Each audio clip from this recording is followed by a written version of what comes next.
Hobgoblins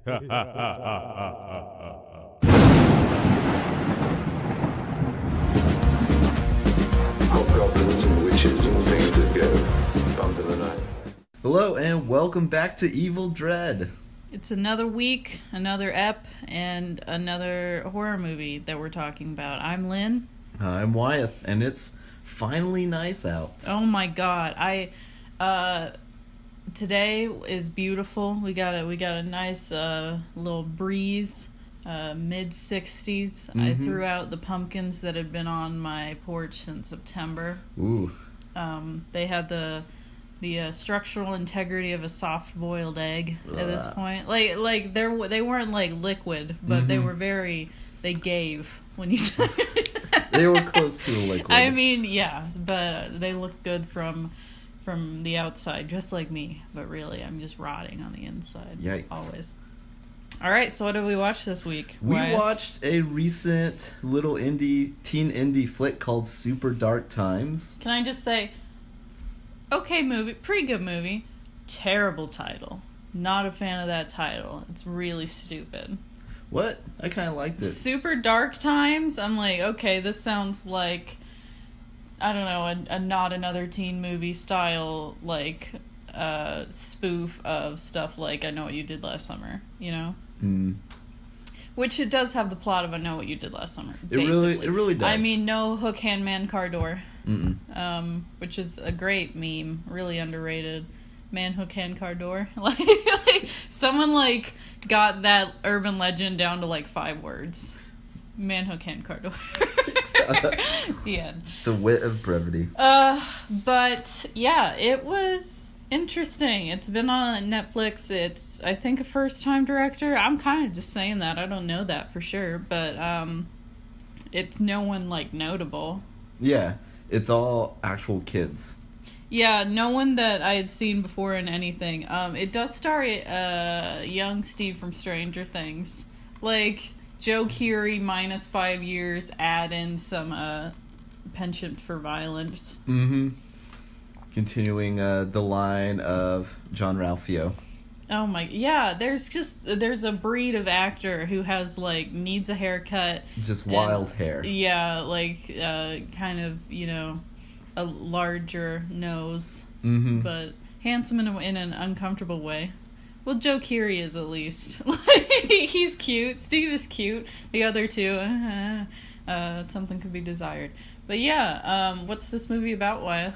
So this movie is about two best friends, Josh and Zach. Josh and Zach. And classic 1993 boys' names. There was some great 90s jams. It's a period piece, but in a way that isn't in your face. It's not Stranger Things in the way that it's oh look, here's a poster of The Empire Strikes Back and they're talking, or in It, where at the movie theater it's Lethal Weapon 2 or whatever. Yeah. It's very gently set in past time. It's realistic. They did play one of my favorite 90s jams, the Standing Outside a Broken Phone Booth with Money. What? Who sings that? I've never heard of that in my entire life. It's one of those one-hit wonders from the 90s. Okay. Interesting. So it's about Zach and Josh. Josh is kind of, I don't know, Zach's the more popular. Sensitive. Okay. They're both right. Yeah. Zach just seems like he's able to fit into society better, while Josh kind of has a homeschool vibe around him. Okay. I hate kids who are homeschooled. And a controversial statement, sorry for our homeschooled listeners, but legit, there are two different types. You have the super religious ones who I can never vibe with because they're weird as fuck and I don't like them, or you have the ones who are super backwards and can't speak to other people, or there's the wild third one who is going too hard on being social, but in a way that's just so tone deaf that they just butt in on all your conversations. I have encountered all of these. I hate all of them. God, if you didn't go to public school, there's a good chance that we will not get along, because private school kids, I don't fuck with them either. I was a private school kid. What? Yeah. Really? You knew this. I No, went I to a didn't. private high school. No, I didn't know that. I Yeah. thought you went to... I didn't know that. I was also homeschooled for a couple years. I know, so this is just... I'm just burning you constantly Yep, here. because I am all these. No, but if you didn't go through the trials and the fires of public school... I did do public middle school. See, it tempers you as a It person. was awful.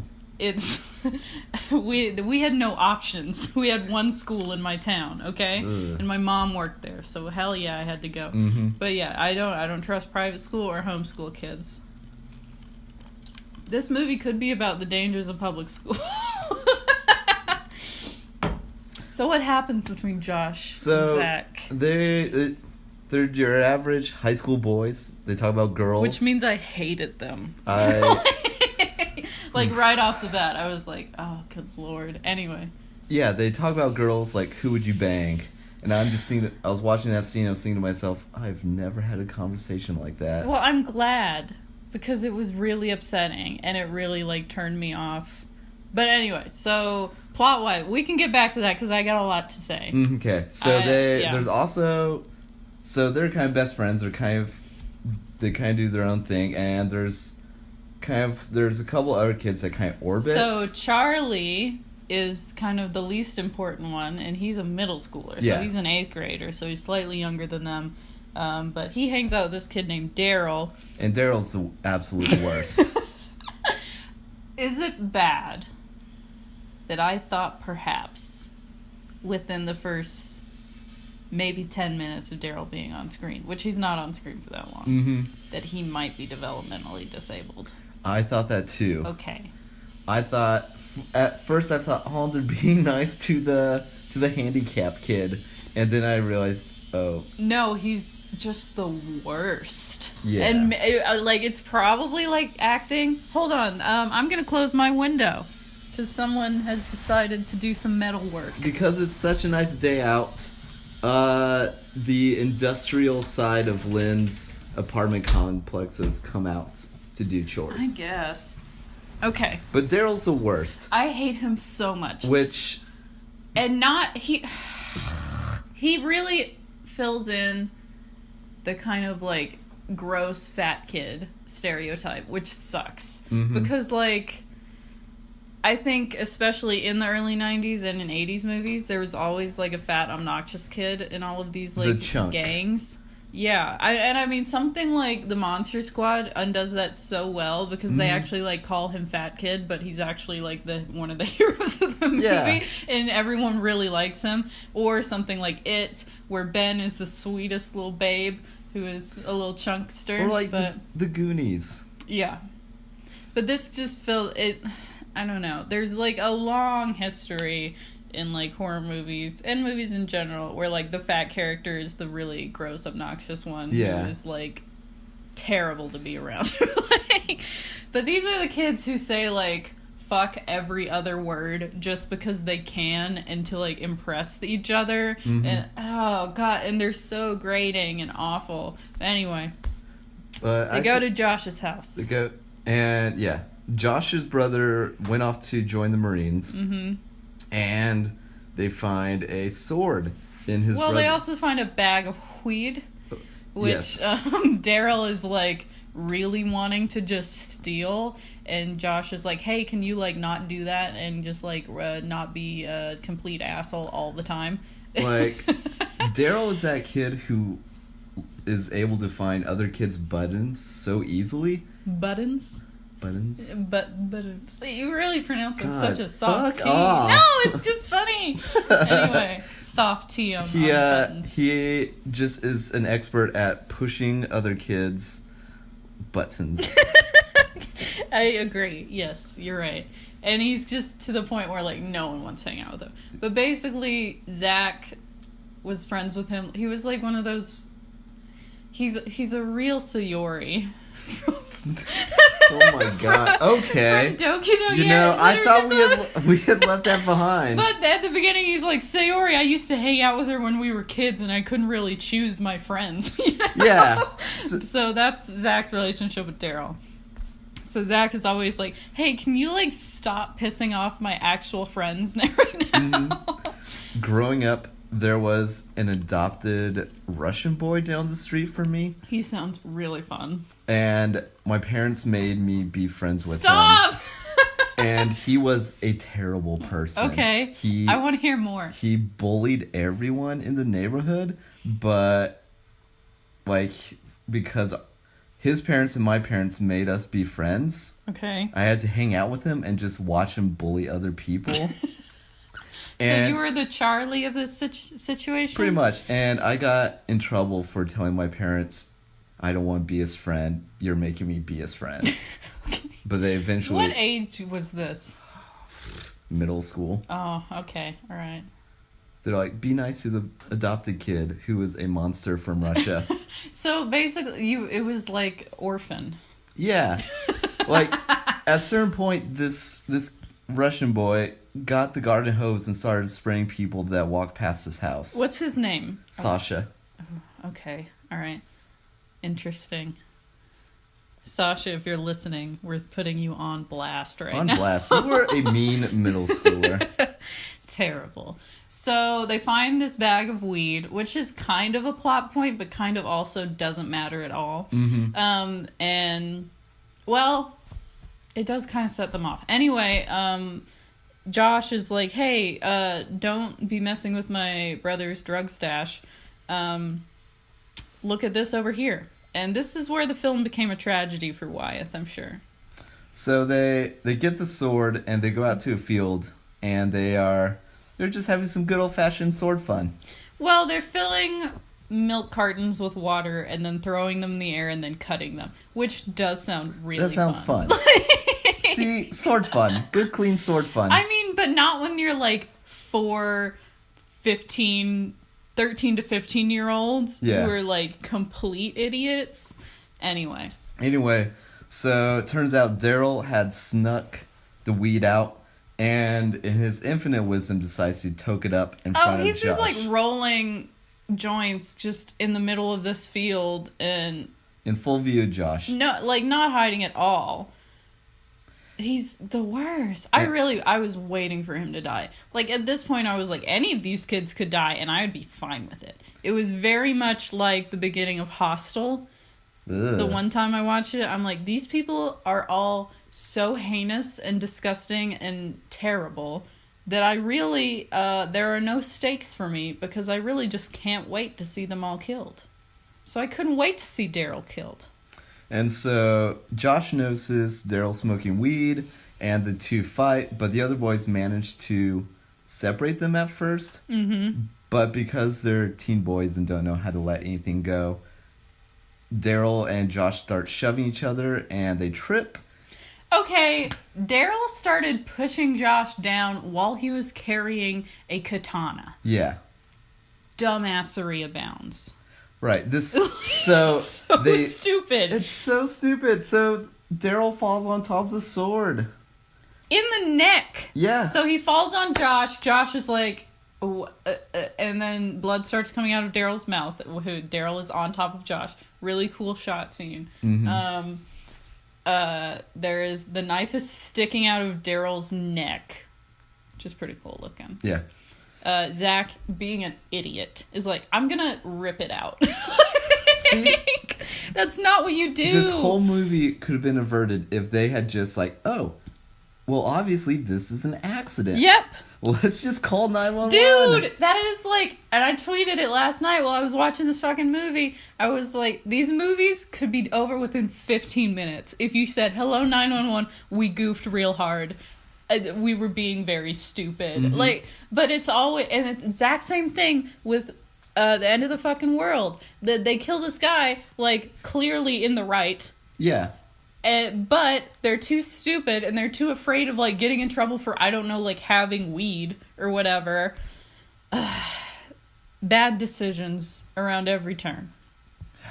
Daryl gets up and walks off. Wanders into Which the woods I'm like, what? with leaving a blood trail. Yeah. Which exactly. I'm surprised that didn't come up. Yep. So he wanders in the woods. He falls down into some leaves. And dies. And of course they're like, oh my God, is he dead? And I'm like, you can't see this because this is an audio medium, but I'm giving like a look to why, like, really, Queen? You think? So Zach, of course, like, plunges his hand into the leaves and is like, he doesn't have a pulse. And I'm like, no shit. This kid is dead. Yep. But it also... This movie, I'm a huge fan of the Paradise Lost movies, the West Memphis 3 documentaries, Oh, man. which are like about an actual crime that happened in the early 90s. Not like near where I live, but like in Arkansas, which is like, I grew up near Arkansas. So it was like on the local news sometimes. But like DNA testing didn't really exist. Yeah, like, So I'm like, you could easily get away with it. Like, the whole time I was thinking of John Mulaney's joke where he's like, a dead body. Clean it up. You know, like, there's a lot of blood. Yeah. yeah, because like You could get away with crimes. OJ was the first big profile case to use DNA. And I'm just... it would be so easy to be a murderer. like before 1995. Okay. You know? Not that I'm wanting to, you know, whatever. But, like, also, robbing banks would be so easy. Again, to steal a John Mulaney joke, like, unless you were, like, there, you'd get away with it. Pretty much. You would, like, shoot your name into a side of a building in bullets. Like, it was great. Anyway, Daryl's dead. Anyway, Daryl's dead, and the three boys cover it up and agree not to talk about it. Oh my god. Zach is like, starts putting leaves on top of the body, and I'm like, are you for real? Like, that's how I buried, like, my cat who died when I was, like, 10, because I couldn't, like, dig. I had weak arms. I'm sorry. So I'm like, I accidentally killed it. Oh my god. It was definitely an accident. It wasn't like serial killer activities. It was on top of the garage door like an idiot, and I closed the garage door. Okay. I didn't know it was there. So its neck was snapped, and it was very much like in Scream with Rose McGowan. That was how Yikes. Yikes. Yeah, so that happened. But, like, that's exactly how I tried to bury that cat, which is not effective. No. At all. No. Leaves move. And that'll come back into play later. Yes. So they all scatter. Mm-hmm. They throw the sword into, like, a gully thing, like a hole in the ground. And Pretty smart. so, well, one point that we forgot earlier is that we find out that Josh and Zach are crushing on the same girl. Yeah. The film begins with this kind of apropos of nothing incident of, like, a moose breaking into the school. That was a deer or an elk. They called it a moose. That was definitely I a know, moose. but they called it a moose. They were like, all right, get this moose out of here. Like, yeah.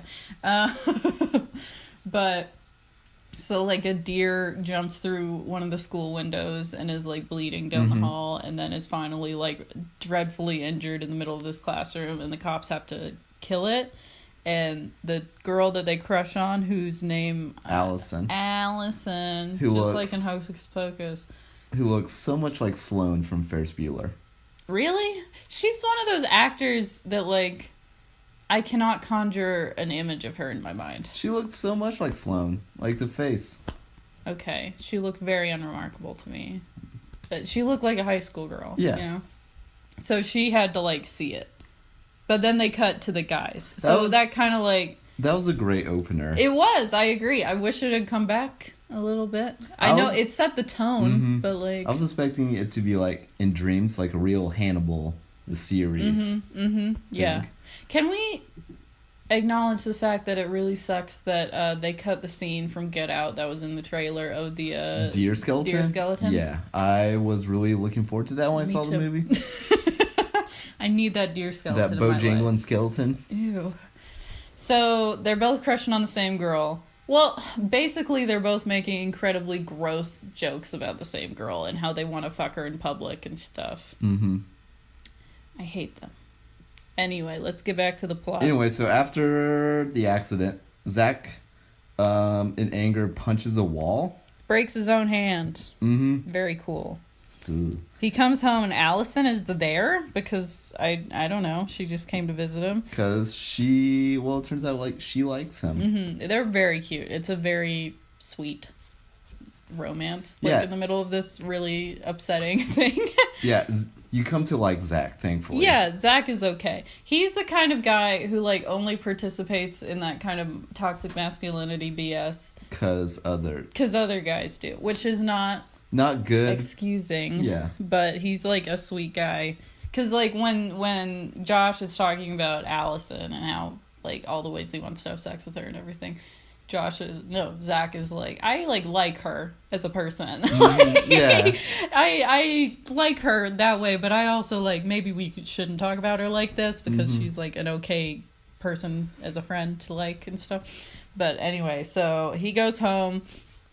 Allison is there. They like almost kiss on his bed, but instead he starts crying, which is a huge turn on.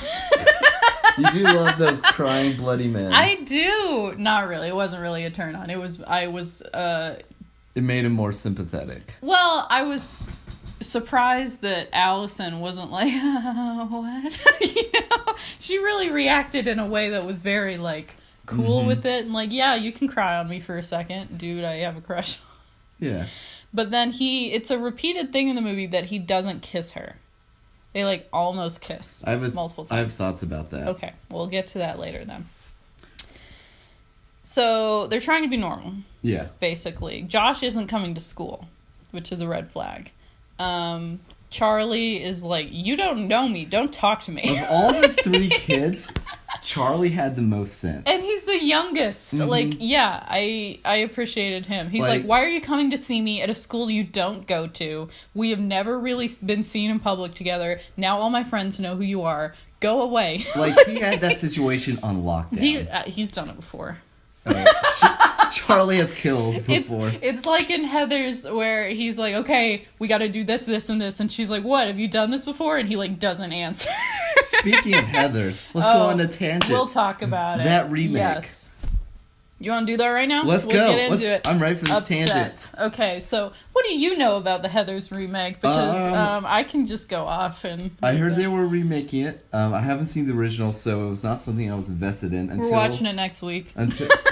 well then. It counts. Yeah. There's murders. So and then I saw a post on Tumblr and I'm like, okay. Perhaps quiz on my blog. Maybe, No. maybe not. It came across on some like Godzilla blogs, Weird. right? Okay. But it was a surprisingly well written. It wasn't just like a Tumblr rant. It was like, hey, so the bad guys in the new Heather movie are all minorities, and I'm like, what? Interesting. This has been brewing for a while. They announced last year that they're remaking Heathers as a TV show, which I was like, cautious optimism. And it was going to be on TV Land, which sounds amazing. But no, now it's on the Paramount Network, which I don't even know what the hell that is, but it also has Waco with I am very excited Michael about Shannon. Michael Shannon. So who knows? Like, they're really trying to come up with like prestige art Okay, series. but Waco looks great. It does, and then they have Heathers. But so Heathers, as a lot of you know, was a really amazing 1988 teen movie. It's kind of the anti-John Hughes, where they killed all the popular kids, and the kind of bad boy crush turned out to be an actual psychopath. And Winona and Christian Slater have never been hotter. It really was a Iconic apex of my high school career. I watched it constantly in like 9th grade, 10th grade. I was obsessed with it. So Heathers, amazing. It's the Heathers in the original movie, 2 blondes and 1 brunette. And they were the cheerleader, the popular girl, the kind of the follower. So they were really like, we rule the school or whatever, which is what me and Tyler used to say every time when like we were seniors. We were like, it's gonna be like Grease, where we come in and we're like, we're gonna rule the school. And it wasn't like that. But anyway, so they're terrible bitches, most of them. Well, Heather McNamara is okay. But it's really about kind of dismantling that really gross internalized misogyny, kind of like girl fighting, infighting stuff. So they're basically bullies. They're white, blonde, rich bullies who Yeah. just like demean everyone, call everyone fags, call everyone fat. It was really awful. The two football stars are terrible. They're constantly gay bashing and like, you know, calling everyone slurs. And when they are killed, Veronica and JD set it up like it's a gay murder suicide pact. Oh my god. So they like set up like gay artifacts around them. like sparkling water and like Joan Crawford postcards and stuff. So it's really clever and funny in a satire of like American high schools and bullying and stuff like that. It gets into like how suicide had become this kind of like teen epidemic or whatever at that time. So it's a super like socially conscious, clever movie. But this new TV show remake, The Three Heathers, are a black lesbian, the head one is fat, just, you know, plus size person. I've heard people saying that like just call us fat, you know, because that's just like taking away the negative connotations from that word. So I'm not using it in a demeaning way. But anyway, and then a genderqueer person. And in what fucking world? The true oppressors. In what world are like lesbians and queer people and like plus size people really just dominating? That is so stupid. And there was a bingo sheet going around Tumblr. Also, Veronica's blonde in this one. Excuse me? No. That goes against her. No, Winona did not die for this, okay? But there was a bingo card going around that it was like Heather's bingo, and it said makes a Black Lives Matter joke. The genderqueer person is probably faking, you know, like all of this like expected really gross tone deaf stuff. I feel like they're gonna make JD kind of cater directly to the girls who want to have sex with the guys from Columbine. Like I feel like it's gonna be that kind of.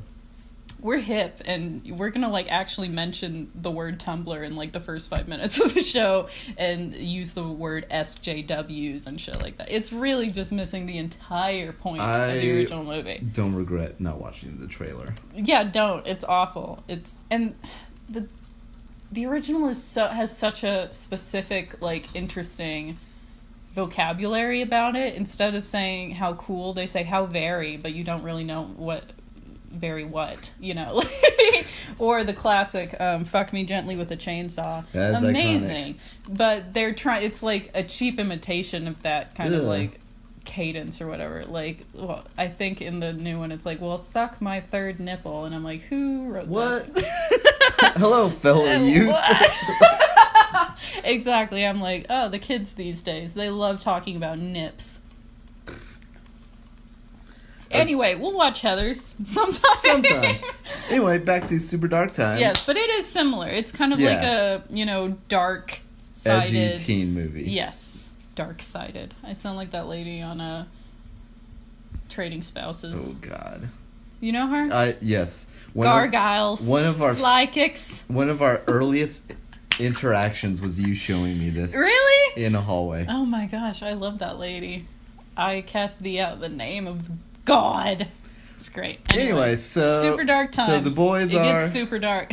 The boys are trying to act cool, and then Zach starts dreaming. Cool is in the way of like, oh, I wouldn't know anything about that. They're not cool at all. No. Like, but they're trying to act like nothing happened. So Zach starts having terrible dreams. Oh, it's so frightening.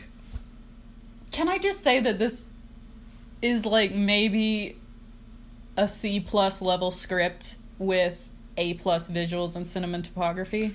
Yes. It is beautiful. It is like filmed in the vein of like It Follows and stuff. It's very like controlled, and the camera doesn't just go from point to point, like it moves a lot. It's very unsettling because it's like so smooth and slow. It's a really beautiful movie, and I want to live in this creepy town where it's always cloudy and like it's just. And everything's kind of like, not sepia tone, but like grays and blues and muted. Yeah. I loved it. I loved looking at it. It was beautiful. It's very much a first directorial effort. Okay.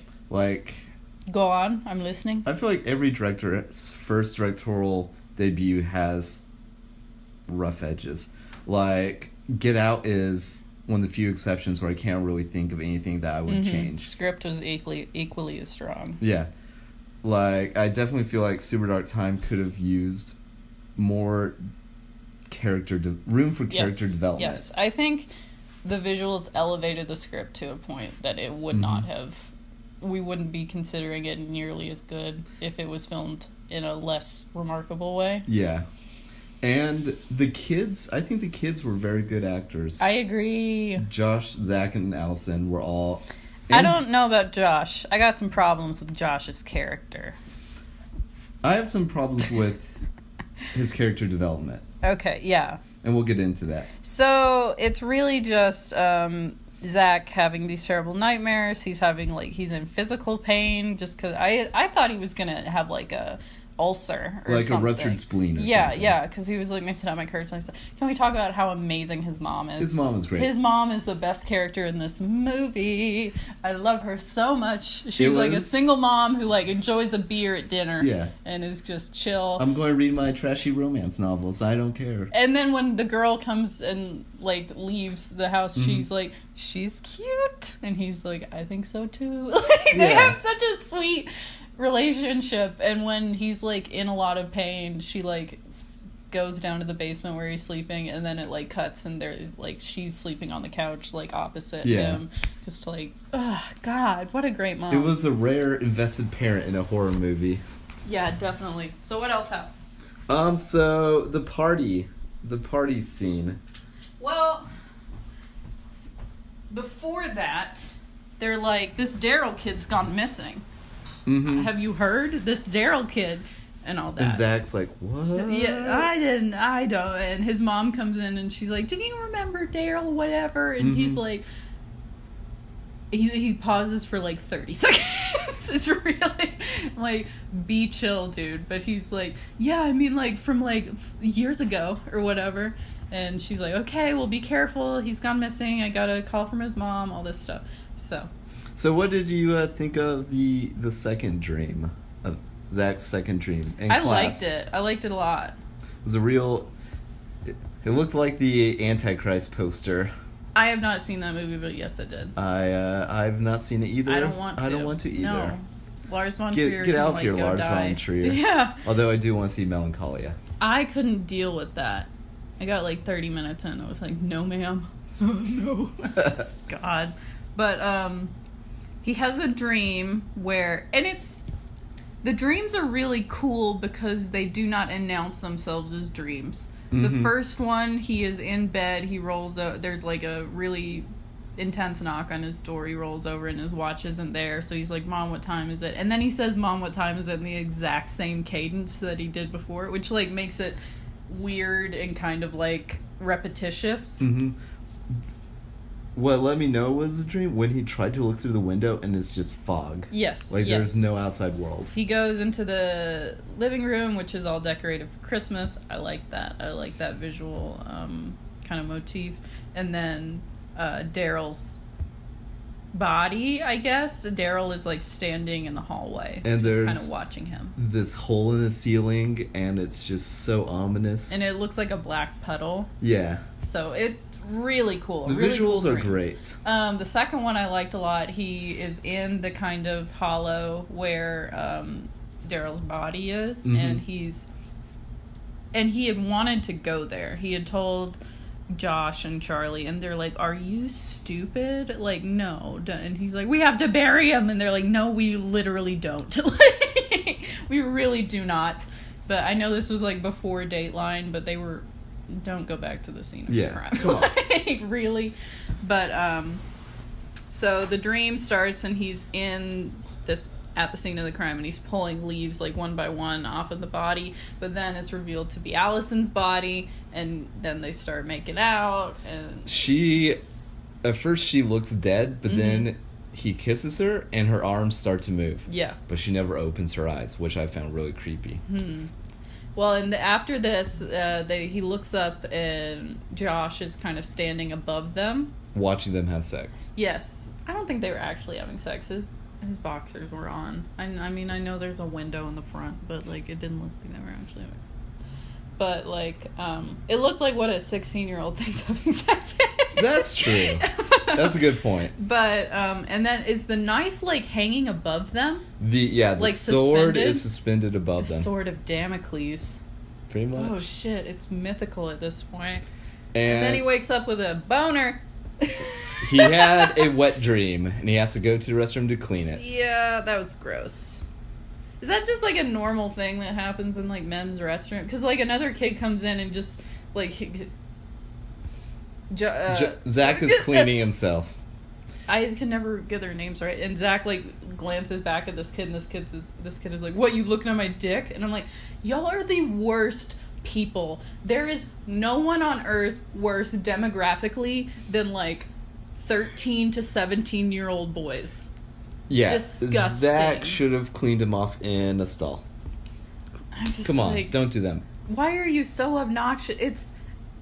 It's kind of the cursing in this movie. Like, obviously, I am not bothered by cursing. I do it quite a bit. Mm-hmm. However, this and like maybe Blue Velvet, where it's just so constant and like angry and needless that it really bothered me.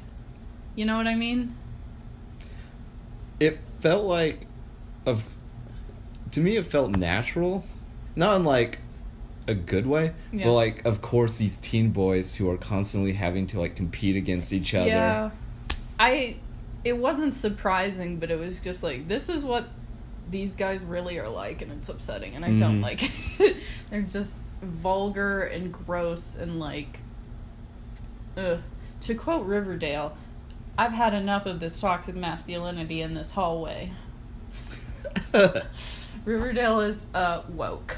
Okay? No, it's terrible. It's really bad. This is kind of like a more serious Riverdale, actually. Who killed Daryl, not who killed Jason Blossom. Anyway, Anywho. Wyeth is, has nothing to say. I've nothing to say about Rivendell. Rivendell? I have plenty to say about Rivendell. Oh my god! Okay. I would watch that. Rivendell I would this watch fall Rivendell. on the CW. Oh my But anyway, so Allison has a party at her friend Megan's, Megan. and Zach shows up kind of late, Mm-hmm. and he finds Josh there. Yeah, he told Josh to come so it would look normal. Mm-hmm. And because Josh hasn't really been going to school, Zach, I really just cannot get a hold of these names. They are very bland. Zach goes to Josh's like house in his room, and he's like has a freak out, which was really good acting, I thought, because they're talking about it, and he's like, "You need to talk to me. We can't just be doing our own thing." Yeah. Like, and he's like, if someone asked us about this, we need to like have a story straight. And Josh is like, if someone asked us about this, we're already fucked. And then Zach is like, what game are you playing? What game are you playing? Like, about like what Nintendo game he's playing. And then he like slams his hand down and says, it was a fucking accident. And it was really upsetting. It was. Because he's like trying to change the subject just desperately, and then like can't. This movie stressed me out so much that at certain points I had to pause it, or not pause it, but just Really? like mute it and just be like, just breathe a little. I did that with Whiplash. It took me 2 weeks to watch Whiplash. Whiplash is stressful. Because, like, my anxiety was going off like a alarm or something. It was terrible. But, so Josh is at this party. He's like, yo, Allison. He's so, like, dead behind the eye. He's so, like... Zach? No. Josh. He has, like, a dead affect where he's just, like, very unemotional, very flat. Very, but that felt deliberate. Yeah, for sure. I mean, he's not... Spoiler alert, I guess. He goes off the Josh rails. is a murderer. Like, you already knew that, Yeah. but, like, for real this time, though. But, like, he wasn't, like, the teen murderer stereotype that I think gets played with a lot these days of, like, oh, I have no feelings, I'm, very quiet and reserved and all that. He's very, but he, like, it just seems like that's his personality. Like, Yeah. he has a flat affect. But anyway, so he is at this party and he's like, hey, Allison, I got you a present. And it had been established that she doesn't want gifts. Yeah, and so he gives her a bag of weed. It's the bag of weed Uh-huh. from that he made such a big deal out of. Yes. So I thought he was trying to get rid of evidence. I thought that too for a moment. Mm-hmm. Because I don't really understand why, if he had made such a big deal about it, he would just give it away. Mm-hmm. I mean, I think something snapped inside of him when Zach confronted him the day before. really? Okay. And this is my complaint, that the shift in Josh, I think, could have been better handled. Here's my big complaint with the movie. We have a limited perspective. Mm-hmm. We are only following Zach. And in reality, all the big things are happening with Josh. Okay? Yeah. Like, we do not see Josh kind of gradually go off the rails because we're following Zach. Mm-hmm. I wish Which there had been, he's more just- hints about Josh. He's just feeling guilty all the time and having bad dreams. So, it's kind of that classic, like, we're following the least interesting perspective in the movie, Mhm. which I think it does work to some suspenseful advantages, Especially in the climax. because you're like, God damn it, is Zach just going crazy? Is he cracking? Is he making all this stuff up? That was really good. Yeah. But then it set me up to the point where I doubted Zach so much that when it turned out that he was right, I was like, oh, okay, like, there was no build up to this. You know what I mean? Yeah. Like, it was really out of nowhere, even though he was saying it the whole time. Right. That's why I think, like, Josh should have been better established as Mhm. diverging from I Josh. agree. And I So do you think Josh gave the weed just to piss off Zach? don't think so. Oh, well, thinking back, he might have done it. Also, his crush on Allison wasn't super established, so it Yeah. could have been that. I mean, she mentions it later. She's like, oh, you were acting weird with Josh last night. Is it because he also likes me? But she doesn't say it in, like, Yeah. a narcissistic way. I think because here's my theory. Okay. So, It's not good when you have to have theories about a movie. well, some movies are good with theories. I know, but not this kind, where it needs to be, like, kind of straightforward. I think that when Josh snapped, he came to see Zach as a rival. Mm-hmm. Because throughout the beginning of the movie, Josh is constantly attacking rivals. Like, there's the older kids who make that's fun true. who make Yeah. fun of his brother. He's clearly, like, really pent up about stuff. Mhm. Because he's, like, getting into fights. with kids larger than him. Yes. And then the whole thing with Daryl, like, he was fighting with Mhm. Daryl that whole afternoon. Yeah, yeah. Yeah, it seemed to be something about the brother, which, just make the brother dead. Just make the brother dead. Mhm. So, if you're messing around in his weed, that's a reason to be like, hey, don't touch that. More so than he might want it Mhm. back later, or whatever. Or the guy who was like, oh, yeah, your brother enlisted in the Marines, or whatever. And if he had died, that would have been That would- crueler. You know, it was, yeah. And so I think he gave Allison the weed to provoke Josh, or to provoke Zach. God, now I'm It mixed. sucks, doesn't it? They both To have very provoke lame Zach? names. So that because Josh wanted conflict. I could see that, yeah. Well, and then at this party, what is that dick's name? West I don't know. blue-haired guy. Blue-haired guy who was one of the bullies that was making fun of Josh's brother. Well, but Josh at the beginning had said, no. Zach at the beginning was like, oh, that guy, he used to be okay. And then Josh said, yeah, before he started hanging out with all those assholes or whatever. So this guy, the blue-haired guy, which we'll call him, because his name is like John something. But he's like, hey, where did you get the hookup or whatever? Do you have a guy? And Josh does not have a guy, but he is like, yeah, I'll tell you about it tomorrow. Cut to soon, blue-haired kid had fallen off the bridge and died. Mm-hmm.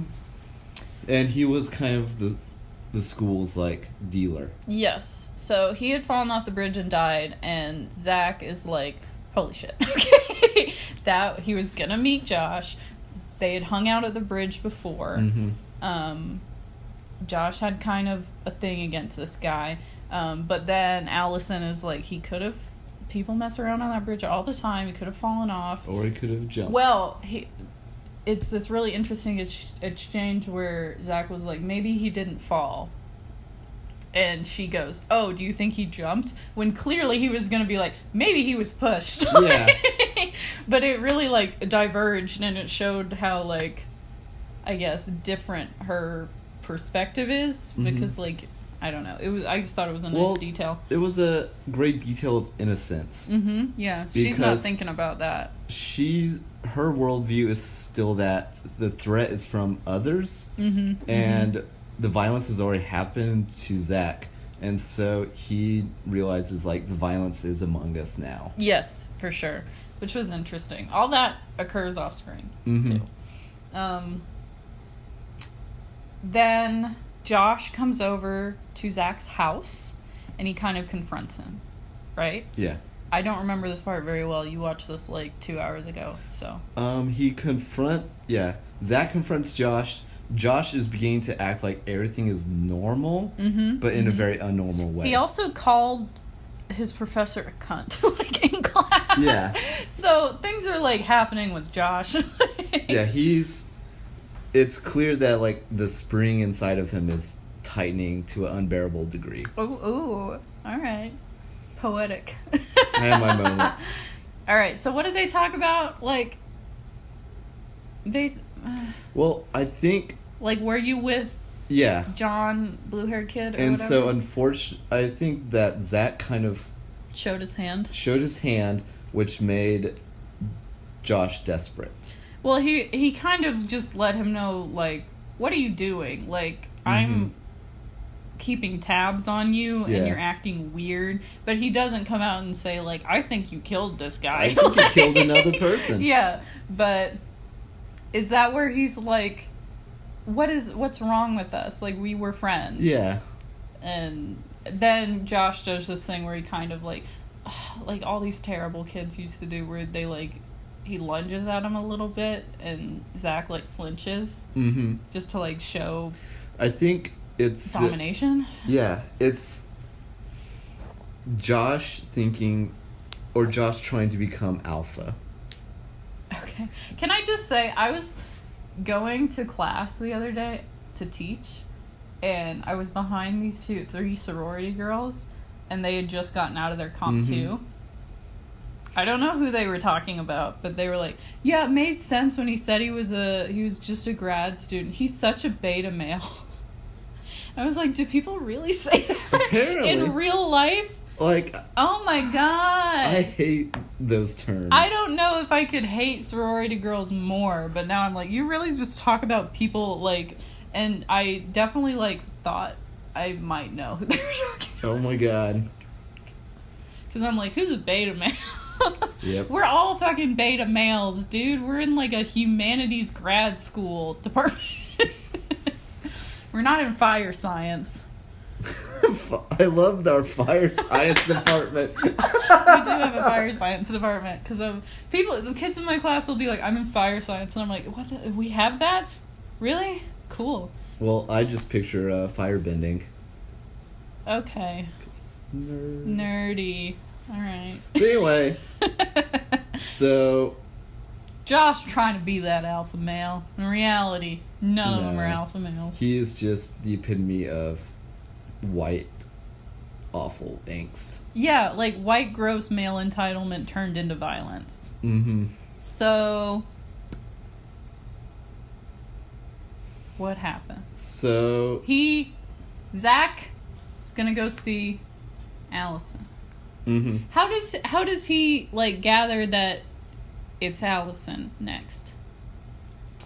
So he snaps.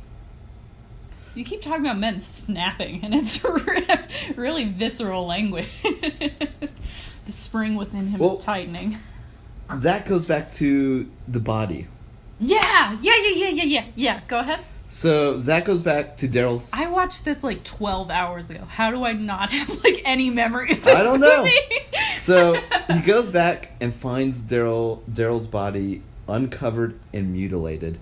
Like his fingers were cut off in like a diagonal way, Right. like it was cut with a knife. Yeah, definitely not in a way Stab that marks could on be his like, back.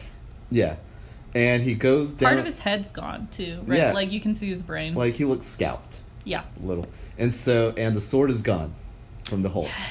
Yes. And so Oh yeah, he calls Charlie and he's like, "Did you take the sword?" And he's like, "Don't call me." Charlie holding knows. fast. He's like, "I don't even know you. How did you get my number? We don't talk." Turns out Charlie's like, I would love to see a sequel where it turns out Charlie's like the local pedophile hunter. Ooh, Charlie's like chaotic good. Mm-hmm. He's really like, he's keeping it down. Yeah. And so Zach breaks into Josh's house, finds the sword gone. Oh yeah, with the phone. Yeah. Yeah. And checks the phone records and sees that Josh had just called Allison. Check the phone record. It sounds like he like goes into City Hall and Yeah, he's like, pretty much. but it's actually like Accessing mainframe. it's on his answering machine. Mm-hmm. And he knows it's Allison's number because she put her new number on his cast. At one of the many times she tried to mac with him, and he was like, "No, I'm too sad. I saw a kid die the other day, so I don't feel like I kissing. can't talk to you about this." Mm-hmm. She's like, "What's going on? Why won't you kiss me?" And he's like, "It's complicated. Goodbye." And like honestly, if I was 16, I'd be like, "Oh God, yes.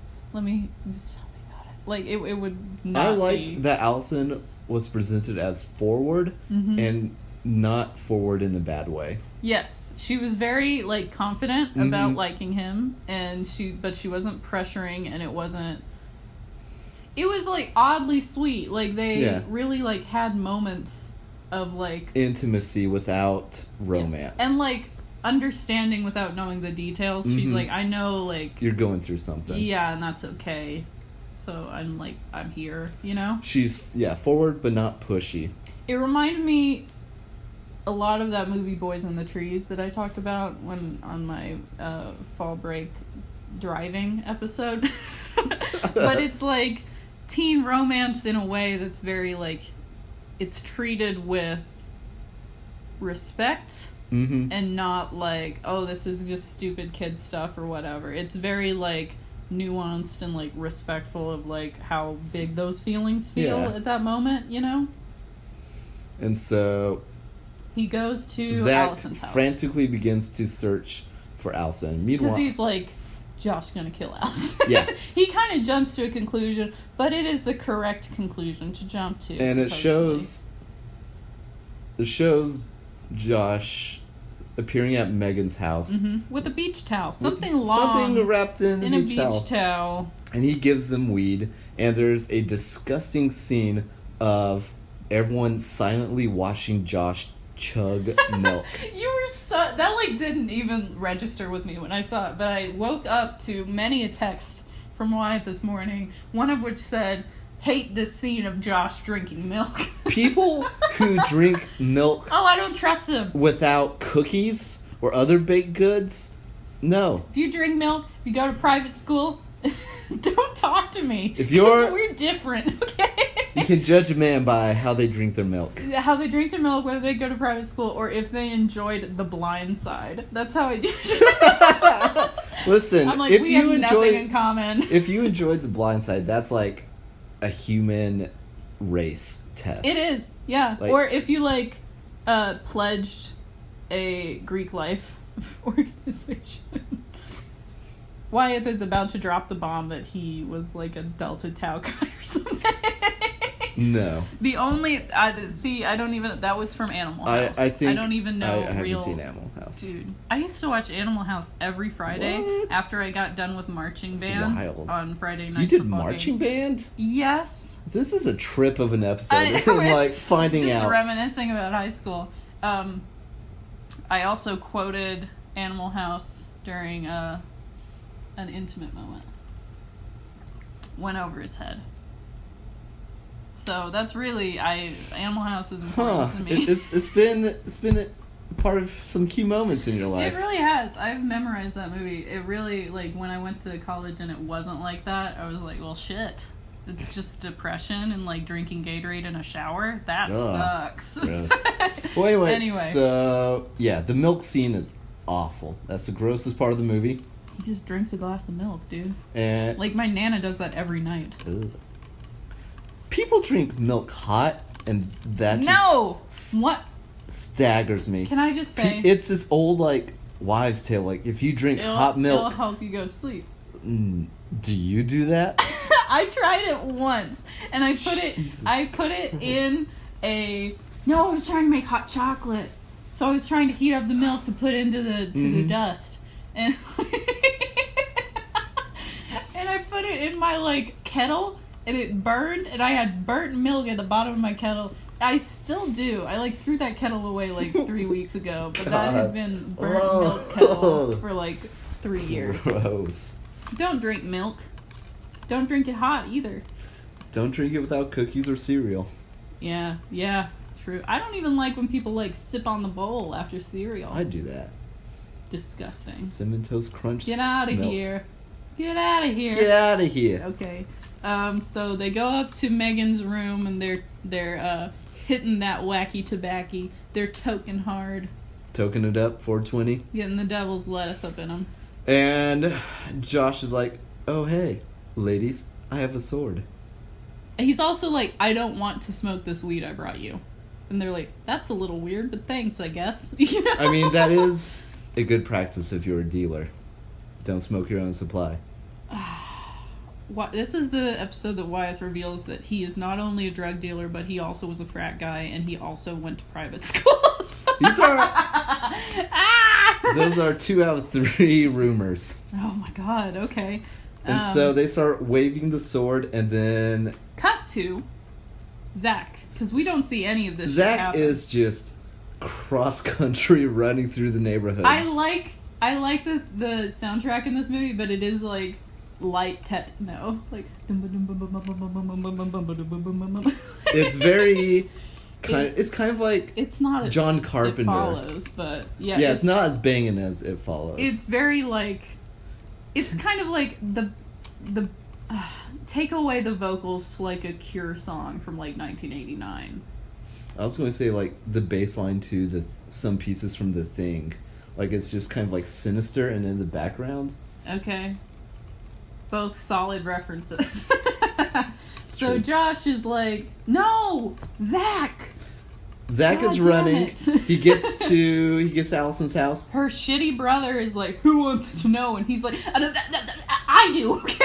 She's in danger. He's really... And the brother closes the door on her. Yeah, but, well, he tells him he's going to Megan's house. Yeah. So, Zach breaks into Megan's house. It's like muffled screams. I'm like never not watching with closed captions on. So it's like muffled screams, muffled sobs, and I'm like, alright, Oh, I guess God. he was right, damn. Yeah. He opens the door. Megan has been Killed on the bed. stabbed in the tummy. Yes. And Allison is tied up with Christmas lights. Very good detail. And is sobbing and crying. And gagged. She's gagged by something. She is. And Josh like slams the door, and then a fight between a like shitty sword you buy at the mall. Wait. So he locks Zach out of the room, and Zach, this is a really clever moment, finds a way onto the roof by climbing on top of the van that's parked. Come through, Zach. And he breaks into the room and rescues Allison, and Josh She has 2 really deep gashes on the back of her neck. from the lights, yeah. That was from the lights? I thought he cut her with the sword. I don't think lights could do Really? that, dude. If she Okay. was tied around the neck with lights, Okay, she'd be dead. yeah, so I think he cut her with the sword on the back of the neck, which is a really weird way. Was he trying to decapitate her, but just doing a really bad job of it? I don't know. Anyway, so Josh runs away. Zach kind of runs after him. Zach tries to battle him, but With a fireplace tiny shovel. yes, Yeah. he does so poorly. Yeah, he's getting stabbed repeatedly. Makes it onto the front yard. Josh ends up trying to strangle him to death.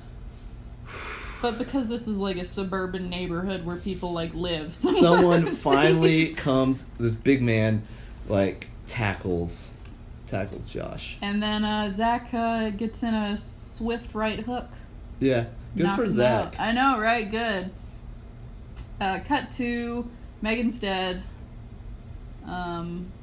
Allison's being wheeled out into the ambulance. And Zach is in shock.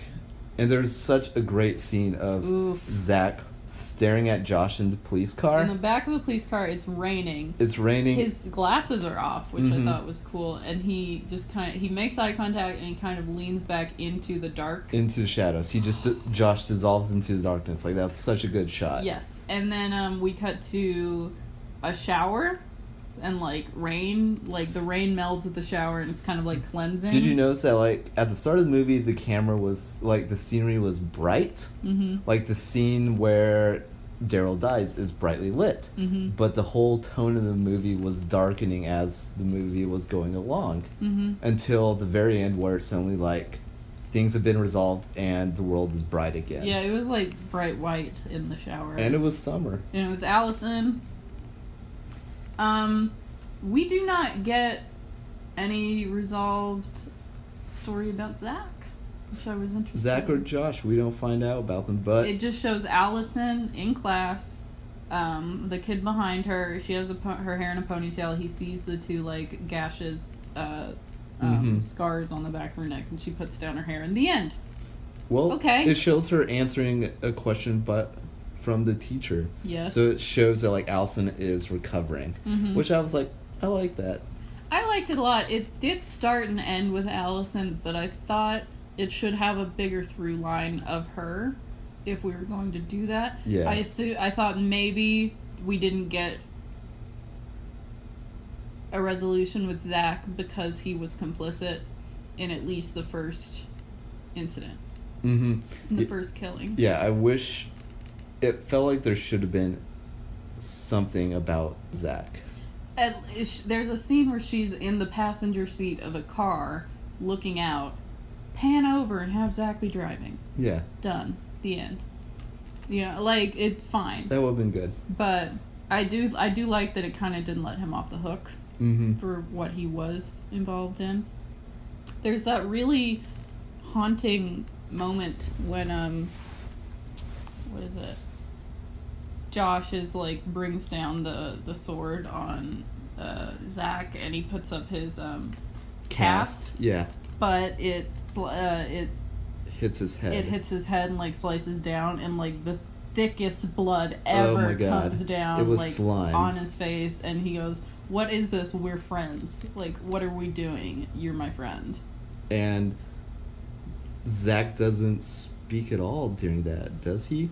You mean Josh? Josh. God. Josh No, I don't think he does. doesn't speak at all during his attack. But it's just, there's some issues with this movie in I think, plotting and like scripting and character development. But I think overall it was a decent movie. I would recommend it. Yeah, I give it a B+. I think Josh is a real villain of our time.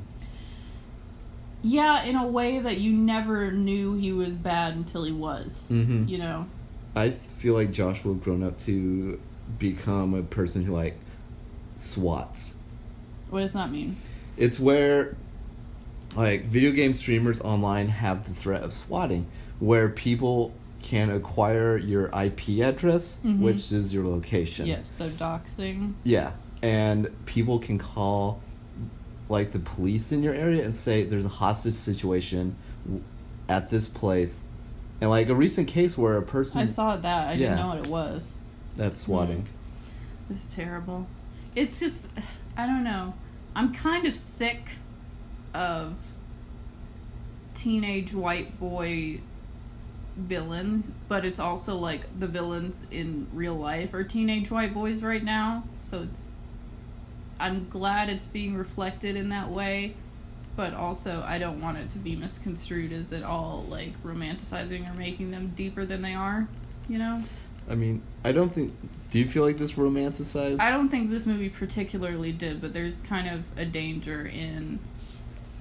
Like, I haven't seen Gus Van Sant's Elephant, but it's, about Columbine. Yeah. You know?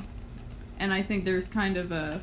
We give white teen boys the benefit of the doubt of, like, having depth when they kill people. But I don't think we do that to other people.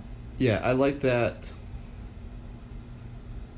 this movie didn't portray Josh as deep or, like, soulful. No. Like, he just became this thing of anger. Yeah. And it just, like, there was no cause. Like, it was an accident, and I guess he just, like, got a taste for it or whatever. Mm-hmm. But there was a scene missing, 2 or 3 scenes missing. Yeah, of, I wish like, we showing could him gradually going over. Yeah. But I mean, like you said, it does hint that he's, like, capable of violence in the beginning. But I don't know, he's so horrified after the accident. Mm-hmm. You could have had a shot or two of him, like, looking at the body too closely or so, you know, like, being interested in a way that wasn't horrific. Yeah. Yeah. It definitely feels like a first effort movie. Mm-hmm. I'm excited to see what else this guy does, though. Yeah. I don't know who the cinematographer was, but they're really on point. Like, they did some beautiful work in this movie. Yeah, directed by Kevin Phillips and the cinematography Eli Bourne. He didn't write it, right? Kevin Phillips didn't write it. It was 2 other people? Yeah. Okay. Well, final thoughts? Super Dark Times, pretty good movie if you're kind of just in a mood for a dark kind of... A darker teen movie. A darker teen movie. I would put it as... It's serious. It's not funny. It's not like a dark comedy at all. It's very, very heavy. But it's not something you would watch for a fun time. I think it's something you'd watch for a super dark time, if you will.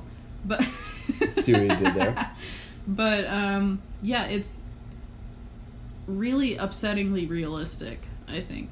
It doesn't use its era as kind of a cliche or anything, and God, how are you gonna have the mom so deep and cool and, like, interesting a character and not have Josh? Yeah. You know, like, but it's an interesting thing to watch. Mm-hmm. Yep. Not a fun one. It was weird watching this after having seen Lady Bird less than 12 hours. You finally saw Lady Bird. Now I you can finally join saw me Lady Bird. in just Bump and Crash by Dave Matthews Band I did for that months straight. I did that so much yesterday. Greta Gerwig. You know, Dave Matthews owes Greta Gerwig, like, money because his Spotify listens, Jump through the roof. you know, up 5,000%. Easily. Because everyone somehow took this song about jerking it. And I need to cry to some Crash. Yeah. Crash into me.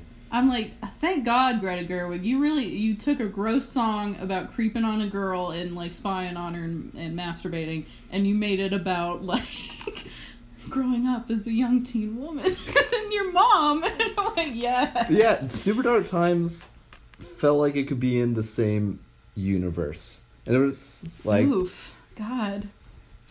Like... Super Dark Times is about Timothée Chalamet's character. In Oh, Lady Bird. I hated his character Really? in Lady Bird. He was the one who I would have had the biggest crush on in high school. I wanted to strangle him. He was so pretentious. You didn't think he was hella tight? No, I wanted to choke him. He's hella He tight. was so pretentious. He was just, you know, He was pretentious I'm in a a way high that I was schooler. like, I'm reading Howard Zinn. I know. I was Fuck off. the brief history of the people's history of the United Like, States. people who just casually read that, I saw your sister read that at a party. yeah, that sounds about right. I did. I was like, damn, what is this book? And then I saw the Lady Bird trailer, and I'm like, this book again? What the fuck is it? But yeah, no, he rolls his own cigarettes because they put, what is it?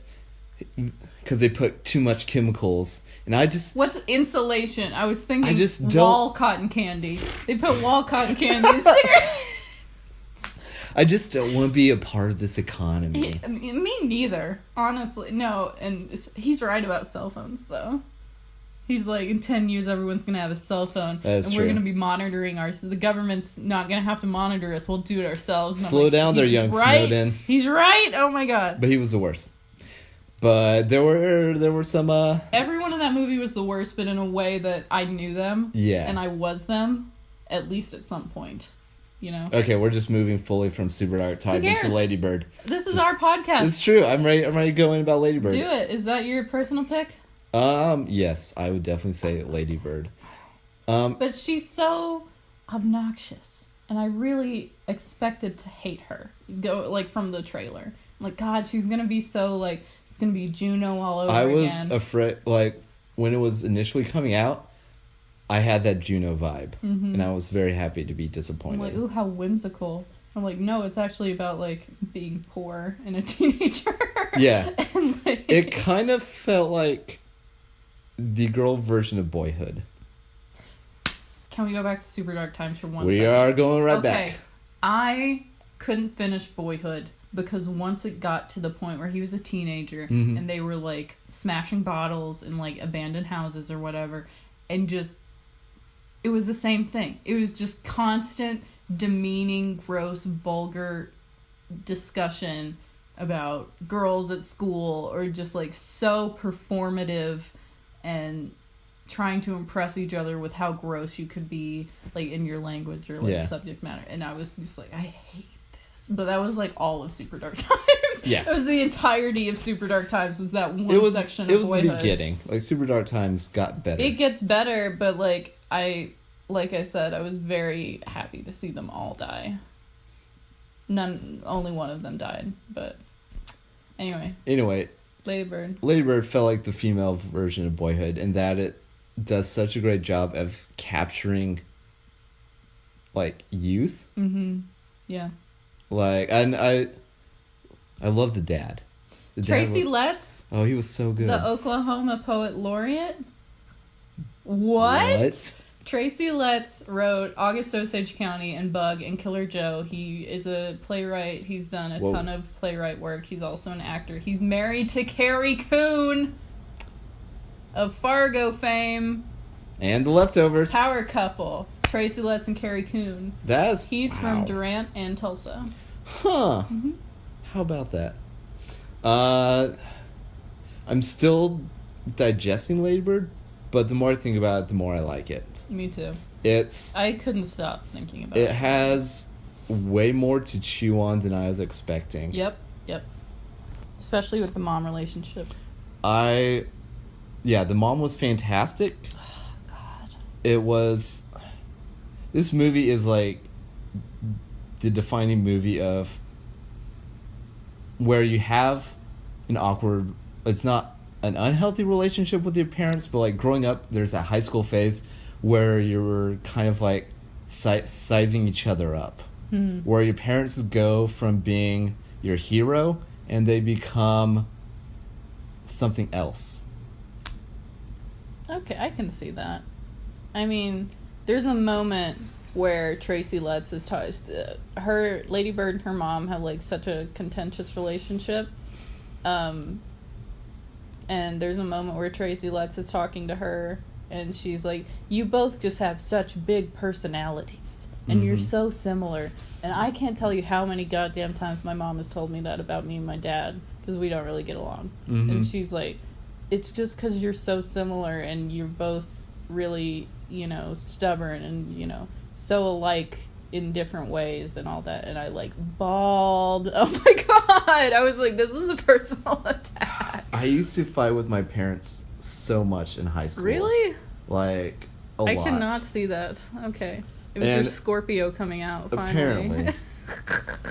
But, like, in recent years, like, we've managed to form, like, a really good relationship. Mm-hmm. But, like, seeing Lady Bird interact and argue with her parents. Like, the scene where her mom is shouting at her about how much it's going to cost to go to school. Can we And just agree that she was selfish? Lady Bird made awful decisions. Yeah. And Lady Bird gets the pad of paper, is like, how much do I... Tell me how much I cost you all every month so that when I get a job... I can pay you back. And Mom's like, you'll never have a job good enough to pay us back. Yeah. Like, that was... Arguments like that I had with my parents, like, to a T. And I was just like, Jesus Christ. I It's was not upsetting. expecting to be reminded of my awful high school self. Yeah. I mean, I didn't expect it to be so much about class. Mhm. Which, like, I didn't grow up dirt poor. We were middle class for my town, which is about 30% of people live under the poverty line. I was middle class too.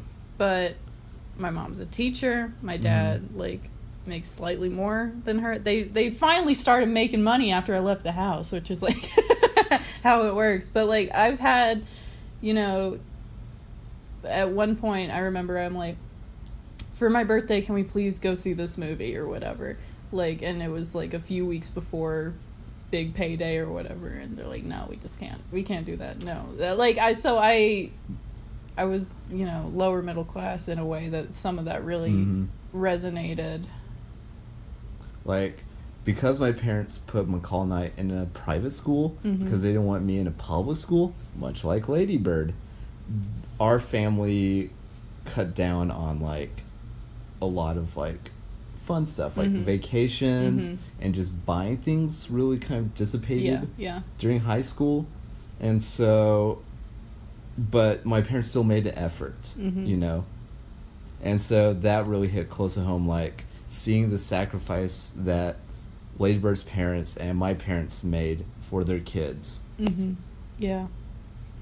I mean, I went into it expecting it to be about, like, a spoiled little brat white girl who was like, I'm not happy, my mom, but it's really just, like, super real. It's to way more people who've nuanced. struggled with money stuff.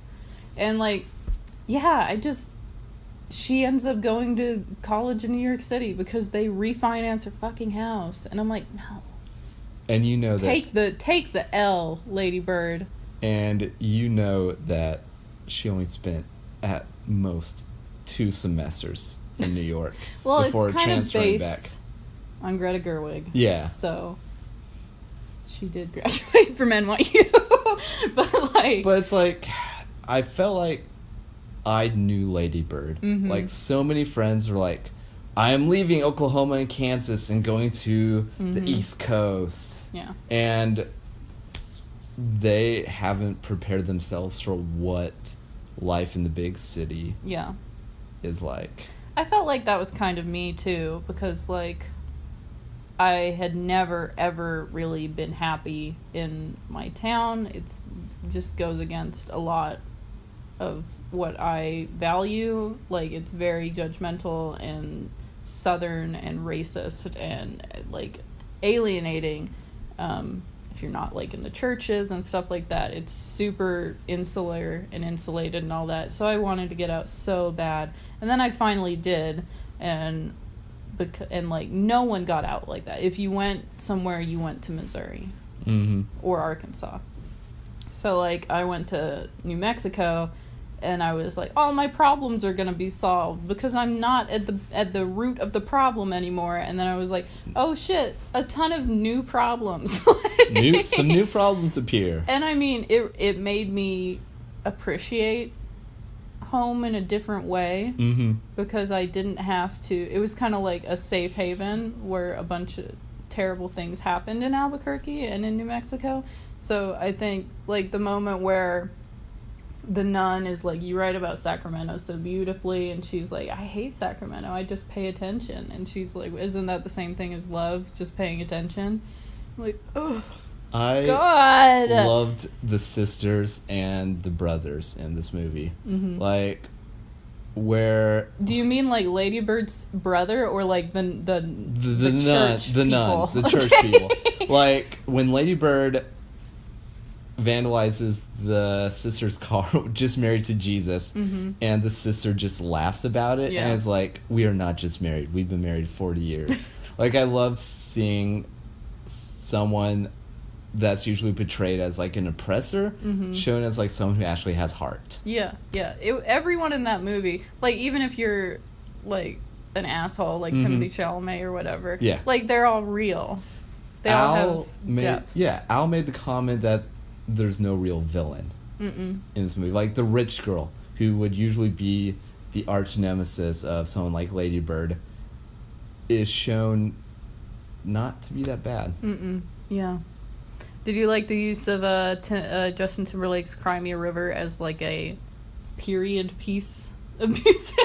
I did. Oh, it makes you feel very... I felt old, yes. In 2002, I was 8. 7th grade. Dang. Lady Bird's so good. So good. Was not expecting that whole twist with Danny. He was gay. Yeah. I think I might have been. Because he's like, I respect you too much to touch your boob. Like, okay. I was just like, well, that's Good for him. Good for you. Aww. And then the alleyway scene Where they hug and... where He he breaks down. cries and is worried about coming out to his parents. Like, Yeah. that broke my heart. The scene... Oh, my God. Can we talk about... I know I say that all the time. I'm sorry. I know we can. But, you weren't even at play practice. She cast you in a role. You're the Tempest. There is no role of the Tempest. It is the titular role. Her best friend is amazing. I love Julie. Sister of Jonah Hill. IRL. I see it. She's the best. She ends up going to prom with Julie, and it is the sweetest thing. I bawled like a baby when they're in the car. She's in the car with Timmy Shamalama Ding Dong, and they're like, Crash comes on the radio, and he's like, oh, I hate this fucking song. It's so stupid. And then she's like, She's turn like, the car around. I love this song. I'm going to prom. I need my best friend. Yes, and she goes to prom with her best friend, and they dance to Dave Matthews. It's so good. Can I ask? Okay, what was your crash? What was your teenage song that like you listened to fuck. during the big times where you're like, I need to remember this and I need a good soundtrack? Because I feel like everyone has them. Probably of high school. Famous Last Words by But My Chemical Romance. Oh, Edgelord. You're so edgy. right. That's right. Oh my God. I listened to that a lot too. Mine was You're a Big Girl Now by Bob Dylan, which is so literal. But it really was mine. Oof. Nostalgia. It was. I'm acting like I wasn't in high school like 5 years ago. This is. Let's see. Oh my god. This is my high school. Reunion year. 10 years. Ah! Are you gonna go? No. Come on! Instead you should watch Grosse Point Blank, which is about a hitman going back to his 10-year high school reunion. Oh, with John Cusack? Yeah, it's amazing. Well, maybe. Yeah, you should. I graduated with 12 people. Jesus. Okay. So I did with about 130, maybe. Ugh. Ugh, what? My mom graduated like 400. I will say I lucked out in that. In one of the few ways I lucked out by going to a private school. That Was it like religious? yes. Oh, okay. Like if you were to ask me what was the denomination, I would have to say Republican. Gross. Like, there were pictures of George W. Bush next to American flags Gross. in every room. Oh my god. I love when Lady Bird tells Julie to not be a Republican. That was a great moment. Don't be a Republican, Julie. My class got in trouble for because one Christmas we had door decorating contests, and our class was always like the trouble class, and so we Ooh. just took a piece of paper, wrote Merry Xmas on it, and teachers came and lectured us about taking Christ out of Christmas. Ah, that's really funny. Oh my god. So Merry Xmas is actually about the X-Men. Merry X-Men Yeah. Day. We were really down with Xavier. So like I saw Lady Bird and 3 Billboards back to back. Like we had to run to the other theater, like in the other screen or whatever with Tyler. And let me say that while Lady Bird is better, I also cried in 3 Billboards, and I felt like a Capri Sun that had been just squeezed until it was empty afterward. Yeah. I was so dehydrated. That It was upsetting. a poorly planned double feature. I mean, I wanted to see both, and it's an hour away, so let's do it all in one day. But did you see 3 Billboards yet? I have not. I still feel like I should. Yeah, I mean, it's worth seeing, but I'm glad it's more problematique aspects are being talked about more, because I think it should be, but We are T-minus 2 days from Oscar reveal. January Oscar nods. 23rd. You know I'm not gonna get up, but like I'll wake up and see it on my phone, and it'll be great. Speaking of, who do you think's gonna win? You've seen more Oscar-y things than me, I think. I think 3 Billboards is going to win. It seems to have the momentum, unless I don't know. Do you think the SAGs? The SAGs? Yeah. SAGs. I always think of boobs. The SAG Awards. Ew. For mature breasts. They're on tonight. I guess I'll watch it. I think, yeah, it could definitely impact who's going to get nominated. I don't know. I feel like I want Sam Rockwell to win, but just because I like him as a person. I think if he wins, this Oscar should count for a lot of his roles. Yes, and they do that sometimes. They're like, oh, we didn't give it to you for this? Sorry. So, like, oh my god, I just spit. That was gross. But Michael Stuhlbarg's work in Call Me By Your Name broke me as a person. But, I mean... Sad dad. Yeah, like, no, good dad. Good dad. Good dad of gay kid. And it was so amazing. But I don't know. I think Shape of Water may come out from behind because it's weird, but it's weird in a way that is so obsessively loving about Everything. film. Yeah. It's very much like it might get like the artist vote, you know, I because the think- artist is like classic silent film, whatever. That's true. Shape of Water is very like honorific of old Hollywood yeah. movies. Finally, a movie that's like that I feel is not just Oscar bait. Yeah, I mean, I think it really runs the gamut from performance to visuals to I think everything. It's the Guillermo- whole package. Guillermo will win director. I hope so. I love that man. I think the director and film are going to split. I think I've been hearing a lot of everyone's gonna get something. I don't think anything's gonna sweep. I think Get Out could get Best Actor. I don't think so. Really? I hope. I wish. I think that'd be I don't great. think so.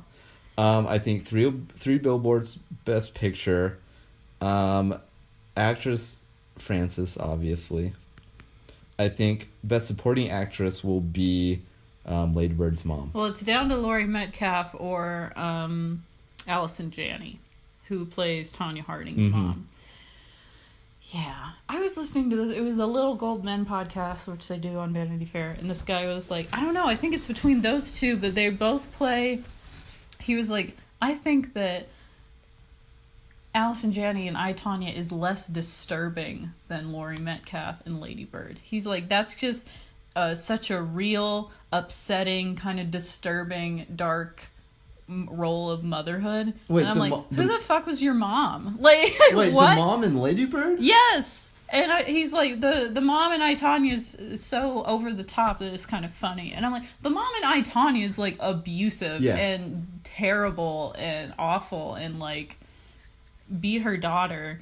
But the mom in Lady Bird's the one that's like too disturbing for you. What? Get out of here. No, because she like worries about money and like has a slightly combative relationship with her daughter.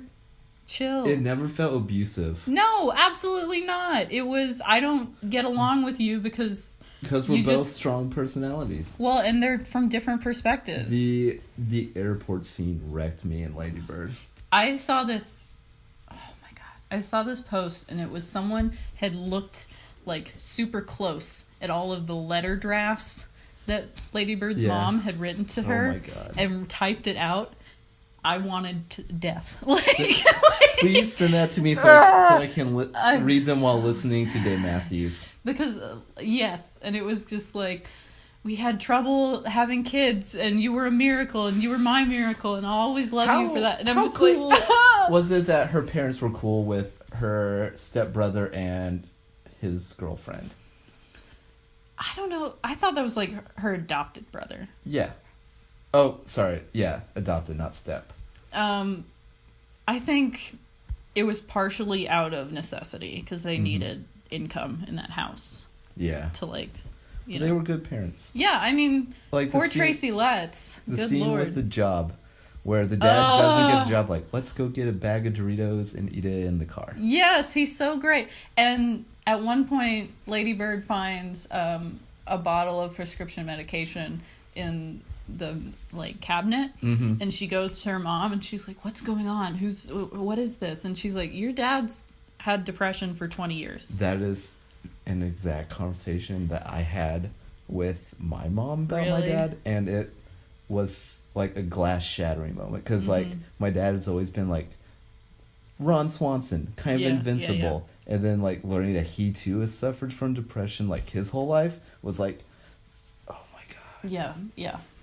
I mean, connecting with your parents on like a human level like that really it makes you also like see them for their weaknesses. Not that that's a weakness, but Yeah. like, you know, personality differences and stuff like that, and they don't always say the right thing or make the right decision. Final thoughts on Lady Bird. So good. I would be okay. I didn't like it as much. Well, yeah, I'm still thinking about it.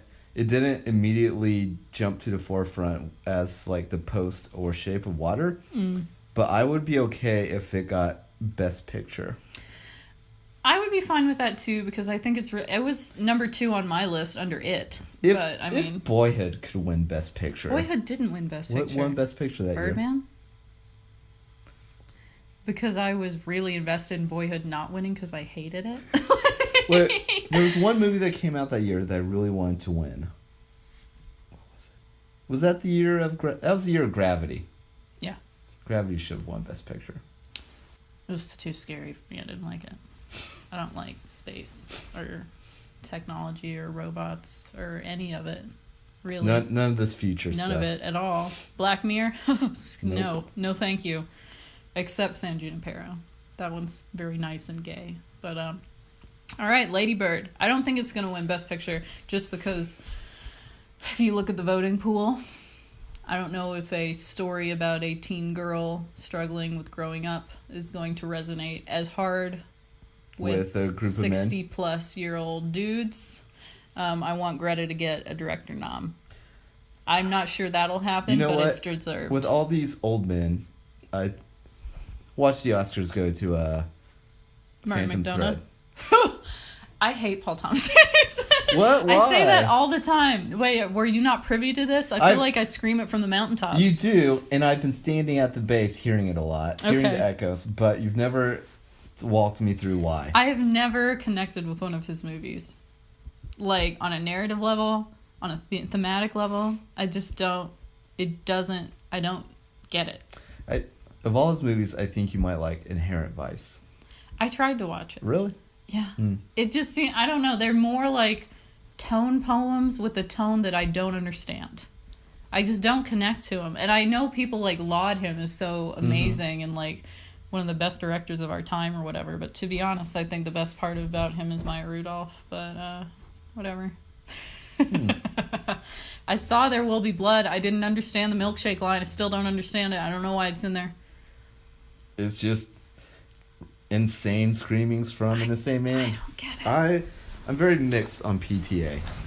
Like, you can pay me to see Phantom Thread. That looks boring as sin. you can pay me. I would love to be paid for something I know. as sitting in a theater. I value my integrity. What if you were paid $100? Yeah, fine, whatever. I'm saying, like, I'd rather not. I'd rather not. Could you not? I would prefer not to. To quote Bartleby the Scrivener. That's what Zizek's shirt is quoting. Okay. Okay.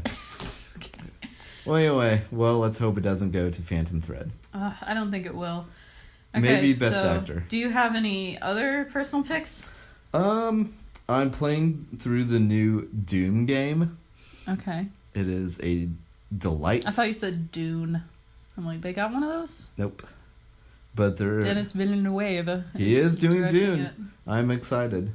That is a director I trust. I saw an article that said Dune was Star Wars for goths. So I can see that. who knows? Anyway, what about this game? New Doom. It's super fast paced. It's super gory. If you want just a loud, fast, fun time shooting demons, Doom's your game. All right, cool beans. Anything else about it? No, it's. I mean, it's a very simple game. Go from point A to point B, kill all the demons in between. Okay, cool. It is refreshingly uncomplicated. I love that. That's how I like my games and my men. Uncomplicated and refreshingly so. And shoot demons. Yeah, that's actually a good segue into what I'm going to talk about. My personal pick this week. So there's this new show on Netflix, and the animation looks shitty, and I was like, interesting. And it's called Devilman Crybaby. It's been getting a lot of buzz. I didn't watch that. Okay. There are a few posts going around Tumblr and their videos, and they are making fun of dubbing in 80s and 90s anime, and it's just like super cuts of like the worst dubbing ever. Oh yeah. And one was from Devilman 1987, and he's like, Rio, where are you going? I don't give a shit. Like, it's just like the most weirdly like ADR dubbing of this. So I was like, yeah, whatever, I'll watch that. So I watched the 2 original animated video Devilman episodes. They're an hour each. What did you think? Well, they're from 1987, so like the animation is like peak animation for me. Like, I love it. Like good anime, good aesthetics. Good. Oh my god. Like, I grew up on Sailor Moon. Yeah. And I think genuinely that is like the most beautiful animation that's ever been made. Like, I think it's so cute. It's like the perfect anime for me. It's like so, like the transformation scenes with all the stars and hearts and shit, it like gets me. But this is I was watching the Devilman episodes, which are like its own self-contained thing. And they're both available on YouTube. And I was like, oh, that's where that GIF is from. That's where that GIF is from. That's where that GIF is from. Like, it was so, like, I had seen so many moments of it and never known what it was. But it's really some of the coolest animation I'd ever seen. It's about this kid named Akira, which in the 70s, this was before the actual other movie when it was created, you know? Okay. So it was just like, it's not that Akira, which I don't like that movie. It's too depressing. But, so it's this kid named Akira, and he runs into his old friend, Rio, who he knew when he was a kid, a very Daryl Zack situation, a very Sayori player situation. And Rio is like, I need your help. Come with me. And all that. And they get into like a car and drive to Rio's house, and he's like, demons exist. They killed your parents. My father was possessed, and I had to kill him. He killed himself before he almost killed me. And the only way to defeat demons. And That's how he talks. That's great. He's like, the only way to defeat demons is to meld with one and become a human-demon hybrid, so you will be Devil Man, and you can defeat them. And I'm like, hell yeah. And I'm like, I'm watching this in the tub. It's great. It's like... So they go to, like, this club, and Rio's like, you have to release your inhibitions to invite demons into your soul. And they go into this club, and everyone's, like, doing bad stuff, and, like, sex, and, like, drugs, and everything. Then Rio's like, and to get demons, you need blood. So he starts, like, cutting up all these people, and there's all this blood, and everyone turns into a demon, and it's really cool. What? And Akira, like, gets possessed, but he's, like, strong enough willed to, like, keep it in control. So now he's like possessed by an ancient demon, and he like controls it and like harnesses its power and fights other demons. It's so cool. Sounds wild. Love it.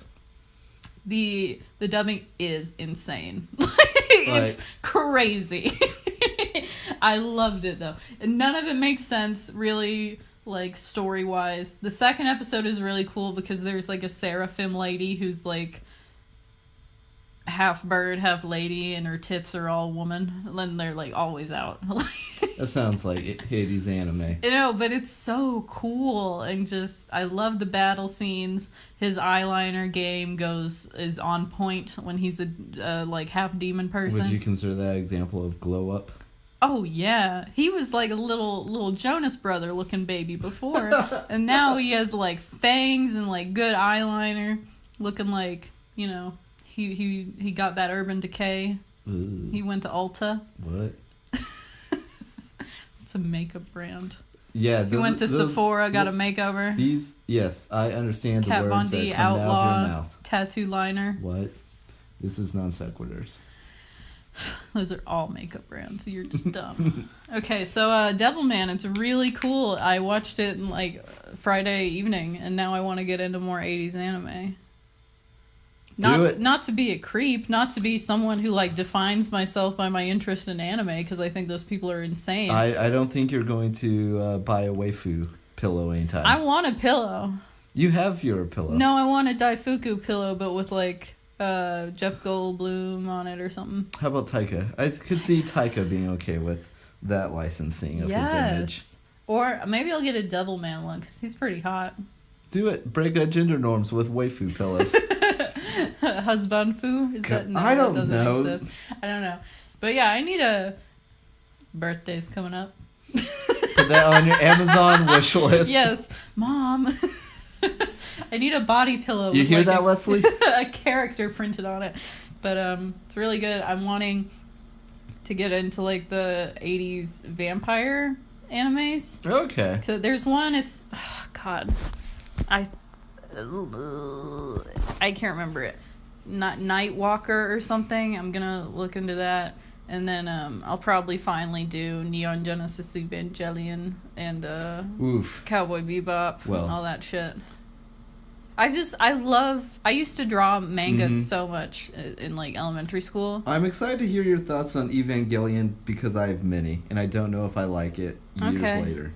I love the art style and the aesthetics of it, but I've been scared away from anime because people who like it are freaks, and and a lot of it is uncomfortable for me. I don't like it, but yeah, I'll look into it. I mean, I was weaned on Dragon Ball Z. I loved Dragon Ball Z as a kid. I was a Toonami bitch as a child. Loved it.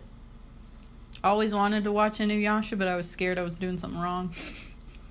I'm like, this is like on Adult Swim. There's also a really good anime adaptation of Seven Samurai. Oh. If you can track that down. Okay. A lot of them are free on YouTube, man. I need to look into that. They're killing the game. There's also a lot of good stuff on Netflix. Yeah. I want to... It's called like OCO City 808 or something. I don't know what it is. But I looked it up based on this one Tumblr video of bad dubbing, and it was this... I sent it to you. It's that guy, and he's like, you wouldn't know a goddamn vampire if it jumped up and bit you on the end of your dick. Oh, yeah. I have to see this. So that's on the list for sure. So yeah, Devilman. Maybe- Check it out. The maybe- 87 version. I have not watched the Crybaby version yet. Maybe we'll just have our own anime, a non-creepy anime episode. I mean, we tried that last time and it became creepy. No, we can do that. That's cool. We gotta watch Heathers, though. We do. Heathers and Cemetery Man. We have a lot to do. YouTube has become my best friend. in I'm the past few excited days. about our February lineup. If we go back to our lineup of the Revisit month. Oh, really? Okay. I forgot about that. Can we talk about how hype I am about Valentine's Day? I love Valentine's Day so much. This is my second favorite holiday after Halloween. It surprises me every time. I love it so much. I never have a boyfriend or a girlfriend, but it's really just those Self-love aesthetics day. though. The aesthetics of Valentine's Day. Love pink and red together, love some hearts, love strawberries and chocolate. It's truly the most indulgent day of the year for me. Huh. And I always watch My Bloody Valentine. The 3D one? No, 70s one. I heard the 3D one's good. I They're haven't fun. seen it. Maybe we can watch that for Valentine's Day. I don't want to watch the original because that's a ritual I do alone for Okay. myself while in the bathtub and eating I will not strawberries. be there. Yeah, I would hope not. Really? Really? Can I do one final second personal pick really quick? I guess. Oh my god. Go for it. Be watching that Grace and Frankie though. I love Grace and Frankie so much, and I thought it was over because Frankie moved to Santa Fe last season at the end. And then, nope, turns out there's a 4th season, and it just came out Friday, and I'm almost done with it. I love Frankie Bergstein. I want to be an old lady who just, makes dildos and, prays to her crystals all the time. And I love Jane Fonda because she's an icon. Love Martin Sheen in a gay marriage with Sam Waterston. June Diane Raphael of How Did This Get Made fame plays one of the daughters. It's really one of the funniest shows, and it makes me very excited and hype about aging. I'm ready. Ready for it. So if you're into old people and amazing, hilarious female comedians and actors getting their own show at 72, watch Grace and Frankie. It's not horror based at all. Nope. Well, neither is Lady Bird. The horrors of childhood. Yeah, Lady Bird is the horrors of Timothy Chalamet coming in 5 seconds. Oh my god, he was the worst. I just don't. He's done that in every movie he's been I'm in. technically a virgin. When he started talking about I don't even consider that sex with other girls, and it's just so pretentious. Well, and then she has sex with him, and he's like, "What? Do you think I'm definitely not a virgin?" Even though he said he was. Yeah, he's the worst. And she's like, "Who is on top their first time? I was. I'm amazing. Respect me." Oh my god. Great movie. Truly was. All right. Well, we stay tuned. Who knows what's going to happen to us Who next? really knows? We've just gone off the rails on this one. It's fine. I'm enjoying being off the rails. I like it too. It's really just going by the seat of our pants. Watching Devilman. Just going crazy out here. Devilman, Grace, and Frankie crossover up. They're both owned by Netflix now. We gotta do it. Wild Gotta do it. days. Thanks for listening. Bye. Bye.